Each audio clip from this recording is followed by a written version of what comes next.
आज के कार्यक्रम के प्रमुख अतिथि महोदय आदरणीय श्री एवीएन राजू गारू,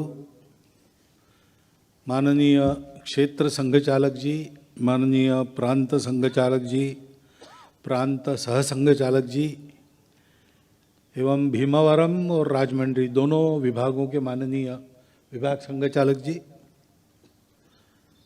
आत्मीय स्वयंसेवक बंधु, मुझे बताया गया कि आज की इस संख्या में बहुत बड़ा प्रमाण संघ में नए आए हुए स्वयंसेवकों का है। अगर ऐसा है तो आज आपने जो यहाँ शारीरिक प्रदर्शन किया वो बहुत अच्छा किया, यानी आपने उसके लिए परिश्रम किया है, मेहनत की है, और इसलिए जो स्थिति थी और सांघिकता थी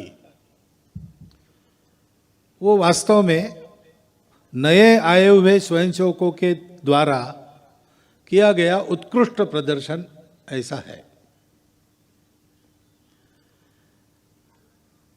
प्रदर्शन ये हम क्यों करते हैं, हम इतनी मेहनत क्यों करते हैं? तो हमको एक काम करना है, उस काम के बारे में विचार करना, क्योंकि अपने सारे कार्यक्रम है, शारीरिक कार्यक्रम, बौद्धिक कार्यक्रम, हम समाज के लिए कई प्रकार के काम करते, उन सबका एक लक्ष्य है, उसके बारे में आज हमको विचार करना है। तो हम कौन सा काम करने के लिए यहाँ पर एकत्रित हुए या रोज शाखा लगाते, बहुत सारे काम करते हैं। तो रोज की शाखा में अंत में हम प्रार्थना करते हैं, उसमें हम सबको मिलके क्या करना है, हमारा संकल्प क्या है, उसका हम रोज उच्चारण करते हैं। विजेत्री चन संहता कार्य शक्ति विधायास्य धर्मस्य संरक्षणम परम वैभवम नेतुमेतत् स्वराष्ट्रम समर्था भवतु। भगवान को आशीर्वाद मांगते हैं कि हमारी संहत यानी संगठित कार्य शक्ति के द्वारा, हमारी यानी किसकी, तो हम सब स्वयंसेवकों की, और जब तक संघ समाज में समाज से थोड़ा कम है तब तक स्वयंसेवकों की, लेकिन संघ तो बड़ा होगा और समाज व्याप्त हो जाएगा तो संपूर्ण समाज की संहति के द्वारा, संगठित शक्ति के द्वारा, किसी एक व्यक्ति पर हम निर्भर नहीं है। भगवान से हम केवल आशीर्वाद मांगते हैं, काम हम करेंगे, भगवान आशीर्वाद आप दो, शक्ति आप दो, ऐसे गुण मांगते हैं, लेकिन काम हम करेंगे। और हम यानी हम में से कोई एक समूह, एक दल, एक नेता, ऐसा नहीं, हम सब स्वयंसेवक मिलके संपूर्ण समाज को साथ लेकर हम क्या करेंगे। तो पहली बात कही गई है धर्म का संरक्षण, ये शक्ति का उपयोग, पहला काम विधायास्य धर्मस्य संरक्षणम। हमारा जो धर्म है यानी हमारा जो स्वभाव है, हिंदू स्वभाव, या हिंदुस्तान के, भारत माता के पुत्र के नाते देश के प्रति हमारा जो कर्तव्य है, हम सब मिलकर ऐसा काम करेंगे जिससे इहलोक में और परलोक में भी हम लोग सुखी होंगे। ये सारा हमारा धर्म है, उसका संरक्षण करना आवश्यक है, उसकी सुरक्षा की आज आवश्यकता है, क्योंकि वो संकट में है। तो अपने राष्ट्र को हम परम वैभव संपन्न बनाएंगे हमारे धर्म की संरक्षण करते हुए, हमारे धर्म को सुरक्षित रख के राष्ट्र को वैभव संपन्न बनाना है। अधर्म का अवलंबन करके हमको वैभव नहीं चाहिए, जिससे सब लोग जुड़ते हैं, ऊपर उठते हैं, उन्नत होते हैं, बिखरते नहीं है। उस धर्म को ही पालन करते हुए हमको अपने राष्ट्र को बड़ा बनाना है, उस धर्म का संरक्षण करते हुए बड़ा बनाना है। इसलिए हम अपनी संगठित शक्ति को बढ़ा रहे, एक दिन संपूर्ण समाज को संगठित कर लेंगे। संघ में आते आते आप पक्के बन जाएंगे, आपका निश्चय हो जाएगा, हाँ अब जन्म भर जब जब मनुष्य जन्म मिलेगा तब तब मुझे संघ का काम करना है। ऐसा जब आपका संकल्प बनेगा तो आपको संघ के अधिकारी कहेंगे कि आप संघ की प्रतिज्ञा लो। जो प्रतिनिधि है उनको वो पता है। उसमें भी हमने यही कहा है, मैं संघ का स्वयंसेवक क्यों बन रहा हूं? अपने पवित्र हिंदू धर्म, हिंदू संस्कृति व हिंदू समाज का संरक्षण कर हिंदू राष्ट्र की सर्वांगीण उन्नति करने के लिए। ये हमारा हिंदू धर्म है, हिंदू संस्कृति है, ये सारा हमारा हिंदू समाज है। वो अच्छा है बुरा है वो हम देखेंगे, हम उसके घटक है, हम उसको अच्छा बनाएंगे। लेकिन हमको उसकी सुरक्षा क्यों करनी है? पहली बात है वो अपना है, हमारा अपना है, हमको मिला है, इस धर्म के मानने वाले लोगों में हमारा जन्म हुआ है, इसलिए वो हमारा स्वधर्म है। स्वधर्मे निधनम श्रेयः परधर्मो भयावह, ऐसा गीता में कहा है। वो धर्म, वो संस्कृति, उसकी सुरक्षा करनी है। वो धर्म क्या है? वो सत्य पर आधारित धर्म है, वो थियरी नहीं है, वो कोई व्यवस्था नहीं है। हमारे प्राचीन पूर्वजों ने जिस सत्य का दर्शन किया उस सत्य पर सारी बातें आधारित है। वो प्रतीति के आधार पर चलता है, प्रवचनों के आधार पर नहीं चलता। आज भी हमारे धर्म के सत्य को प्रत्यक्ष करने वाले महापुरुष हम लोगों में है। दुनिया के बाकी धर्मों को वह भाग्य नहीं है, हमारे पास है। और इसलिए उस सत्य को जानने के कारण हमारा धर्म कहता है कि सत्य जानने के लिए जो जो रास्ते हैं सब सही है, सब एक ही जगह पहुंचेंगे। बाकी दुनिया के लोग कहते हैं हमारा ही रास्ता सही है, बाकी सब गलत है। इसलिए उनका स्वभाव कट्टर है और उनका स्वभाव आक्रामक है, डरते हैं हमारा धर्म नष्ट हो गया तो हमारा क्या होगा, इसलिए दूसरों को नष्ट करो, ऐसे उनके उद्योग चलते हैं। हमारा धर्म तो हमको शत्रुता सिखाता ही नहीं। स्वामी विवेकानंद ने एक उदाहरण दिया। एक बड़ा पर्वत था, चारों ओर उसके लोग थे, गांव थे। सब लोगों को एक दिन लगा उसके ऊपर क्या है देखना चाहिए, तो ऊपर जाना चाहिए। तो चारों ओर के गांवों से एक दिन लोग निकले ऊपर चढ़ने के लिए। अब चढ़ते चढ़ते उन्होंने देखा तो पहाड़ चारों ओर से चढ़ेंगे तो एक आदमी चढ़ेगा, उसको बाकी आदमी दूसरे रास्ते पर दिखेंगे। तो वो लोग सोचने लगे कि हम तो चढ़ रहे ऊपर जाएंगे, हमको रास्ता पता है, वो उधर वाला तो उधर से आ रहा है, उसका रास्ता गलत है, इसका रास्ता गलत है, बाकी सबका रास्ता गलत है, मेरा ही रास्ता सही है। क्योंकि वो ऊपर पहुंचे नहीं थे, उनको केवल अपना रास्ता दिख रहा था, बाकी लोगों के रास्ते अलग है इतना तो दिखता था, लेकिन वो कहां जा रहे वो नहीं देख रहे थे। एक व्यक्ति ऊपर पहुंचा शिखर पर, उसने शिखर से नीचे देखा तो उसको ध्यान में आ गया चारों दिशाओं से नीचे से आने वाले लोग एक ही जगह पहुंचने वाले हैं। इसलिए उसने सोचा मैं सही रास्ते से यहां पर आ गया, बाकी लोग जिन रास्तों से आ रहे हैं यही पहुंचेंगे, सबके रास्ते सही है। हमारे पूर्वजों ने उस सत्य को प्राप्त कर लिया, वो ऊपर पहुंच गए और इसलिए वो जानते हैं कि रास्ता कोई भी हो सब एक जगह पहुंचेंगे। रुचि नाम वैचित्र्यात रुजु कुटिल नाना पथयुताम नृणामेको गम्यस्त्वमसि पयसाम अर्णव। सीधी टेढ़ी चलती हुई चारों दिशाओं से नदियां निकलती है और चलती है, जाती कहां है, एक ही सागर में जाती है। लेकिन बाकी लोगों को यह पता नहीं, इसलिए उनको उद्योग चलते हैं अन्य धर्मों पर आक्रमण करने के, मतांतरण करने के। हमारे शास्त्रों में तो मतांतरण विषय ही नहीं था, क्योंकि आवश्यकता नहीं, सबके रास्ते सही है। कोई जल्दी पहुंचेगा, कोई देर से पहुंचेगा, किसी को बदलने की जरूरत नहीं है। लेकिन बाकी लोग ऐसे नहीं है, वो मानते कि सबको बदल के हमारे रास्ते पर लाएंगे।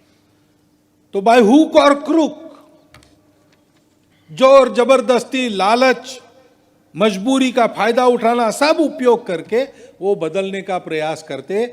हमारे देश में भी ऐसे उद्योग चलते हैं, और इसलिए हमारे इस सबको स्वीकार करने वाले उदात्त उदार, किसी को न बदलने वाले धर्म को उसके सुरक्षा की आवश्यकता है। ऐसे लोभ लालच जबरदस्ती से जिनको ले गए, मजबूरी का फायदा उठाकर जिनको बदल दिया, और भगवान तो दिया नहीं, संस्कार भी ले लिए, छीन लिए, कुसंस्कारों में पड़े, ऐसे अपने पीड़ित बंधुओं को हमको वापस फिर से लाना भी पड़ेगा। यह हमारा कर्तव्य है। लेकिन यह काम समाज को मिलकर करना होता है। समाज में कोई एक समूह इसको करेगा तो यह होगा नहीं। लोग जाएंगे नहीं तो बाकी समाज को उनको पकड़ के रखना पड़ेगा। आज हम जानते हैं हमारे देश में विषमता की समस्या है, दारिद्र्य की समस्या है, और संपन्न समाज का उसके ऊपर ध्यान कम है। तो कई बंधु तो हमारी उपेक्षा के कारण ही जाते हैं। अपना धर्म जो सब में भगवान देखता है, उस धर्म को मानने वाले हम अपने इस दरिद्र नारायण को नारायण नहीं मानते, उसकी सेवा नहीं करते। और इसलिए अपने धर्म संस्कृति की सुरक्षा हमको करनी है, बाहर के संकटों से करनी है। उसके साथ साथ हमको स्वयं को सच्चे अर्थ में धर्मनिष्ठ, संस्कृति निष्ठ बनाना है, और इस धर्म से दूर जा रहे अपने बंधुओं को फिर से निकट लाना है, अपनाना है, उनकी सेवा करनी है, सुख दुख में उनका साथी समाज है, ये उनको बताना है, ये विश्वास उनको दिलाना है। अब ये काम करना है तो संपूर्ण राष्ट्र को संगठित करना पड़ेगा, और इसलिए हमने राष्ट्र की सर्वांगीण उन्नति कहा, परम वैभव संपन्न राष्ट्र कहा। क्योंकि अपना जो राष्ट्र है वो हिंदू राष्ट्र है। उसका यही प्रयोजन है सारी दुनिया को बताना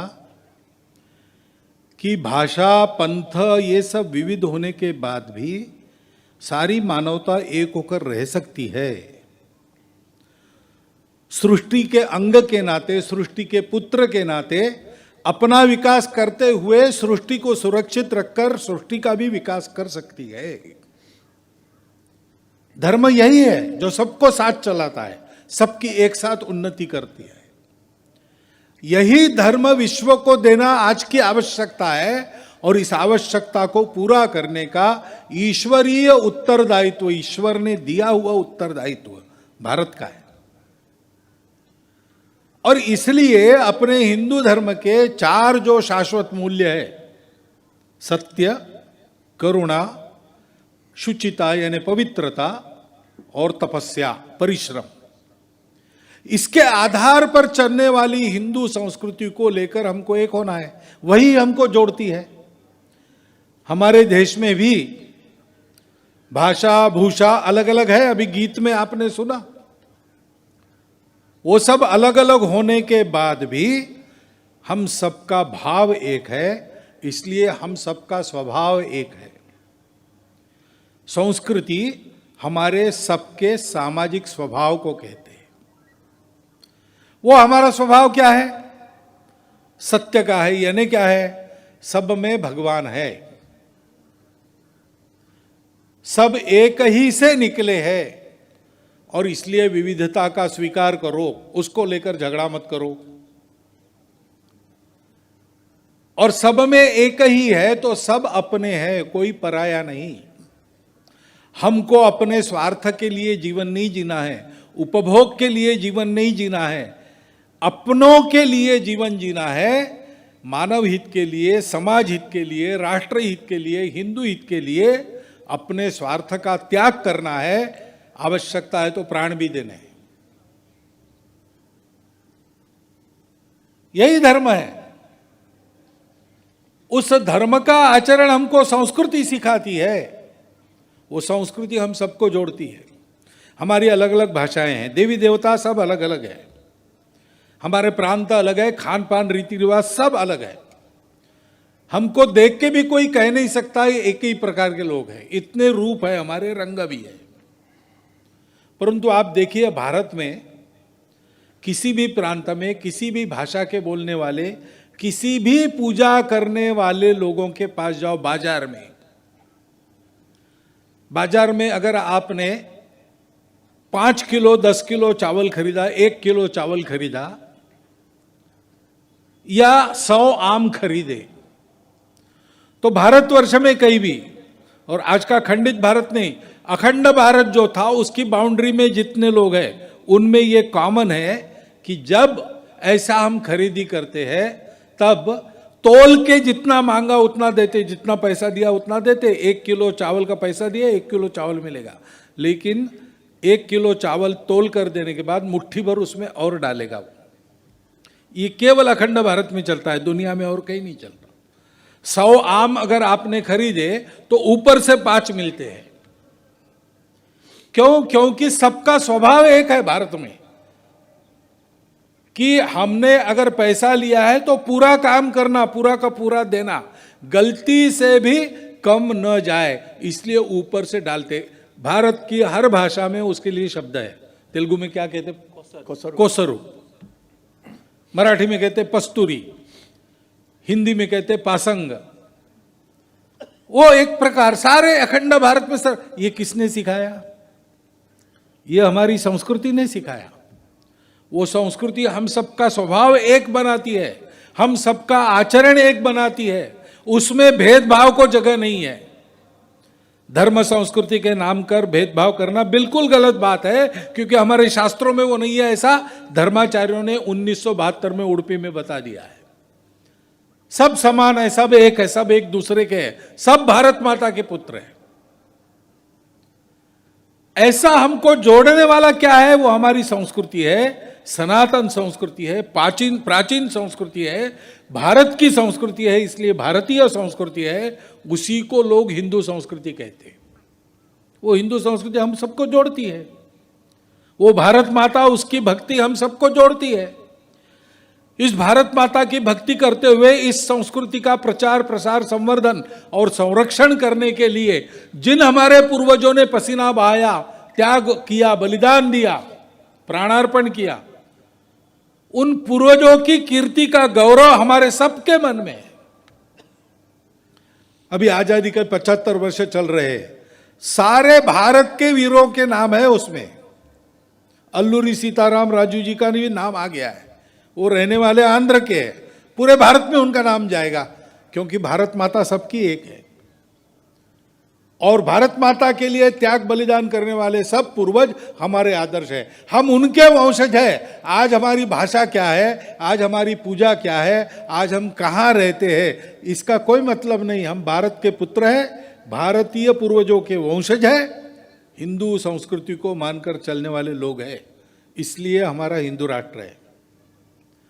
इस राष्ट्र को संगठित और सर्वांगीण उन्नत स्वरूप में खड़ा करते हुए देश की, समाज की समस्याओं को तो दूर करना ही है, दुनिया की समस्याओं से दुनिया को राहत दिलानी है।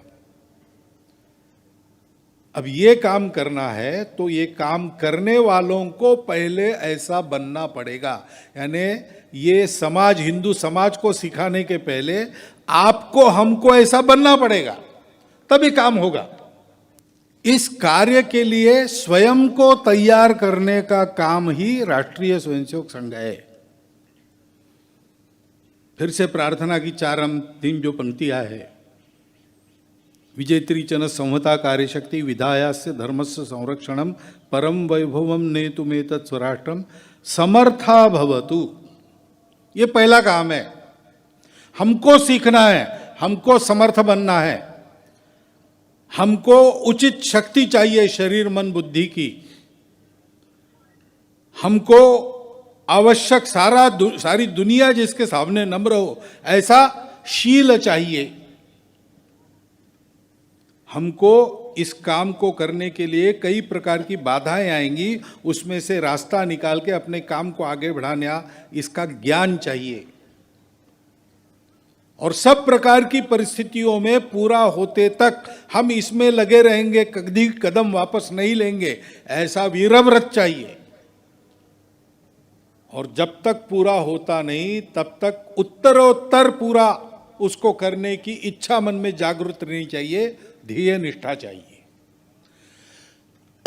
अब ये केवल चाहिए कहने से होगा नहीं, उसके लिए हमको रोज शाखा में जाना पड़ेगा। शाखा के कार्यक्रमों में से इन संस्कारों को अपने जीवन में लाना पड़ेगा। शरीर मन बुद्धि की योग्यता, सबको जोड़ने वाला स्वभाव, सारे समाज के साथ चलना, संपूर्ण समाज को अपनत्व की अभेद दृष्टि से देखना और प्रामाणिकता से निस्वार्थ बुद्धि से तन मन धन पूर्वक आजन्म कार्य करते रहने की वृत्ति शक्ति हमको रोज की शाखा की अपनी तपस्या करके प्राप्त करनी पड़ेगी। हर गांव में, हर बस्ती में शाखा, अच्छी शाखा, अधिक शाखा, इसके लिए समय देना पड़ेगा। सब स्वयंसेवकों ने समय देना चाहिए। सब स्वयंसेवक समय दे, रोज शाखा में 1 घंटा आए, अपनी तपस्या करे। इसलिए प्रवासी कार्यकर्ताओं को अधिक समय देना पड़ेगा। प्रवासी कार्यकर्ताओं में निरंतर अधिकाधिक समय देने का वातावरण बना रहे, इसलिए कुछ लोगों को पूर्ण समय देना पड़ेगा। अपनी पढ़ाई पूरी करने के बाद या परिवार के सारे दायित्व पूर्ण करके जल्दी रिटायर होके पूरा समय संघ की योजना से, संघ कहेगा वहां, संघ जो कहेगा वो काम करने के लिए समय निकालना, ये अधिक लोग करेंगे तो प्रवासी कार्यकर्ताओं में अधिकाधिक समय देने का वातावरण बनेगा। तो सारे स्वयंसेवक कुछ न कुछ समय देंगे। ये होने से शाखा गांव गांव प्रत्येक बस्ती में पहुंचेगी। उत्तम शाखा, उत्कृष्ट शाखा, उसमें से उत्कृष्ट कार्यकर्ता निकलता है। और फिर उसको क्या करना है? संघ की योजना से काम करना है। संघ की योजना से स्वयंसेवक काम करते हैं। कौन से काम करते हैं?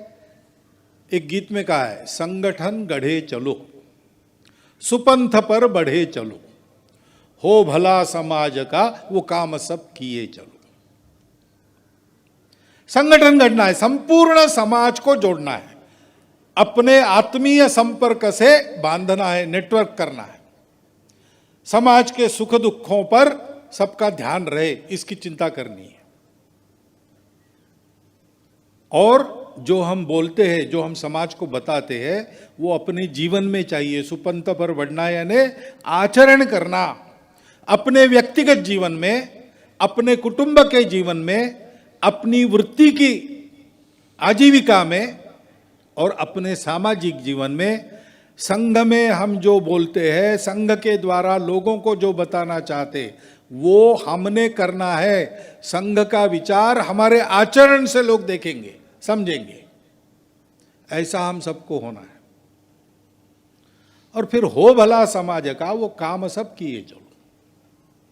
समाज में जिन जिन बातों की आवश्यकता है, समाज को साथ लेकर, समाज को आगे रखते हुए, श्रेय स्वयं न लेते हुए, संपूर्ण समाज में ये विश्वास कि हम सब मिलकर सब कर सकते हैं, ये जगाने के लिए उन सारी आवश्यकताओं की पूर्ति करने का, अभावों को भरने का सारा काम स्वयंसेवक संघ की योजना में संघ का अंग बनकर करे।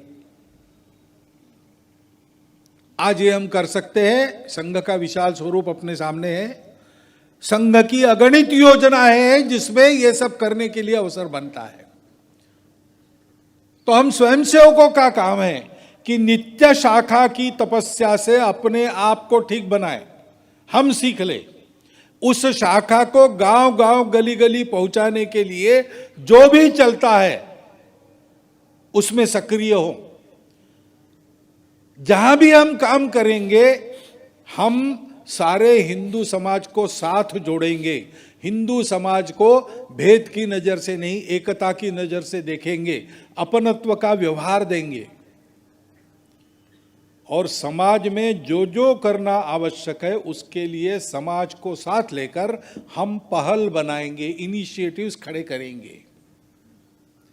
ऐसा करने से एक सबल समाज, अपने धर्म और संस्कृति के संरक्षण की क्षमता वाला समाज, जो संपूर्ण विश्व को अपना कुटुंब मानकर अपना जीवन जीता है, ऐसा हिंदू समाज सारे दुनिया में एक मानवीय व्यवहार का सृजन करेगा। हिंदू राष्ट्र विश्व गुरु बनेगा, परम वैभव संपन्न बनेगा।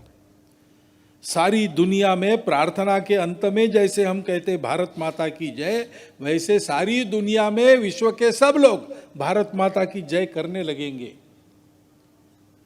और हमारा समाधान इतना ही है, उसमें हमको जय जयकार नहीं चाहिए। हमको क्या चाहिए? हमको सर्वत्र भल मनसाहत से, अच्छे आचरण से विश्व के लोग चले, स्वयं का विकास करे, सृष्टि को भी विकसित करे, पर्यावरण वगैरह की सब समस्याएं दूर हो। विश्व में जो कट्टरपन को लेकर झगड़े चले हैं, विश्व में जो एक दूसरे के शोषण की स्पर्धा चली है, युद्ध है, हिंसा है, इन सब से रहित एक सुख शांतिमय सुंदर दुनिया बनाने वाला भारत अपना काम शक्ति के साथ, अपना काम शील के साथ, अपना काम ज्ञानवान बनकर कर रहा है। ये दृश्य हमको देखने को मिले और उस भारत के हम अंग उस समय सक्रिय अंग हो, तेजस्वी अंग हो, यही हमको चाहिए। उसके लिए हमारी तपस्या है। उस तपस्या का प्रारंभ नित्य शाखा की साधना से होता है और उस तपस्या का परिणाम समाज में समाज को खड़ा करते हुए समाज के काम करने में होता है। ये पूरा संघ अपने पास है, इसको समझना और इसमें सक्रिय होना हमारा कर्तव्य है। आज अवसर है, हम इसको कर सकते हैं और इसलिए इस अवसर पे आलस्य नहीं होना चाहिए, सोना नहीं चाहिए, पूरा परिश्रम करते हुए इस काम को करना चाहिए। इसकी आवश्यकता है। जैसे प्रदर्शन खूब अच्छा आपने परिश्रम करके किया, वैसे ही परिश्रम करते हुए संगठन गढ़े चलो, सुपंथ पर बढ़े चलो, हो भला समाज का वो काम सब किए चलो। इस काम को बहुत गति से आगे बढ़ाकर राष्ट्रव्यापी करना है। अपने सामने ये कार्य है, इसका हम चिंतन करें। इतना ही अनुरोध आपके सामने आज रखना है।